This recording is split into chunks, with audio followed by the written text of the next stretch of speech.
Saudara calon presiden nomor urut 1 Anies Baswedan mengkritik pemerintah soal kebebasan berbicara dan indeks demokrasi yang menurun.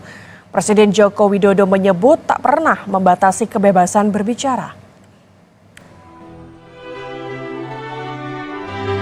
Kritik terhadap demokrasi di Indonesia mengemuka Capres nomor urut 1 Anies Baswedan yang menyebut indeks demokrasi Indonesia menurun dan kebebasan berpendapat dibatasi. Dan kalau kita saksikan akhir-akhir ini, dua ini mengalami problem. Kita menyaksikan bagaimana kebebasan berbicara menurun, termasuk mengkritik partai politik. Dan angka demokrasi kita menurun, indeks demokrasi kita. Bahkan pasal-pasal yang memberikan kewenangan untuk digunakan secara karet kepada pengkritik, misalnya Undang-Undang ITE. Presiden Joko Widodo pun merespon hal tersebut. Jokowi menyatakan pemerintah tidak pernah menghalangi kebebasan berpendapat. Jokowi mencontohkan dirinya bahkan menganggap biasa jika ada caci maki kepada dirinya sebagai Presiden Republik Indonesia. Ya, itu sebagai evaluasi. Tetapi yang jelas kita ini kan tidak pernah melakukan pembatasan apapun dalam berbicara, dalam berpendapat. Ada yang maki-maki presiden, ada yang caci maki presiden, ada yang merendahkan presiden, ada yang menjelekan, juga biasa-biasa saja. Di Patung Kuda, di depan istana juga demo, juga hampir setiap minggu, setiap hari juga ada, juga nggak ada masalah. Namun calon presiden nomor urut 2 Prabowo Subianto menganggap kritik Anies soal demokrasi di Indonesia berlebihan. Menurut Prabowo, jika Indonesia tak demokratis, maka Anies tak akan terpilih menjadi gubernur DKI Jakarta. Saya berpendapat Mas Anies ini agak berlebihan.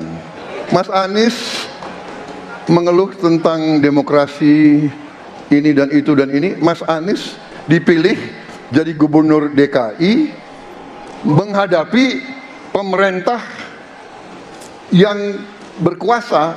Saya yang mengusung Bapak. Kalau demokrasi kita tidak berjalan, tidak mungkin Anda jadi gubernur. Capres nomor urut 3 Ganjar Pranowo menyoroti masih adanya intimidasi bagi mereka yang berani mengajukan kritik. Ganjar mencontohkan sejumlah kasus seperti yang menimpa Ketua BEM UI Melki Sedek Huang dan juga budayawan Butet Kertarjasa. Menurut Ganjar, dewasa berdemokrasi maka pemerintah tak boleh menganggap kritik sebagai ancaman. Kalau itu bisa kita lakukan, maka betapa bahagianya rakyat ini. Pemerintah ini ada yang ketika dikritik tidak baperan, yang ketika media menulis, mereka merasa ini vitamin buat dirinya, bukan sedang merongrong, apalagi kemudian merasa terancam. Maka kalaulah kemudian demokratisasi ini bisa kita laksanakan dengan baik, sesuai dengan amanah reformasi, nggak ada lagi cerita Bu Sinta, nggak ada cerita Mas Butet, nggak ada cerita Melki, tidak ada itu. Karena dewasa kita dalam berdemokrasi. Badan Pusat Statistik membuat indeks demokrasi di Indonesia yang menilai kebebasan sipil, hak-hak demokrasi, dan kelembagaan politik. Pada 2019, indeks demokrasi Indonesia ada di angka 74,92. Kemudian pada 2020, angkanya 73,66. Di 2021 menjadi 78,12 dan terakhir di 2022 80,99. Indikatornya jika lebih dari 80 maka indeks demokrasi tinggi.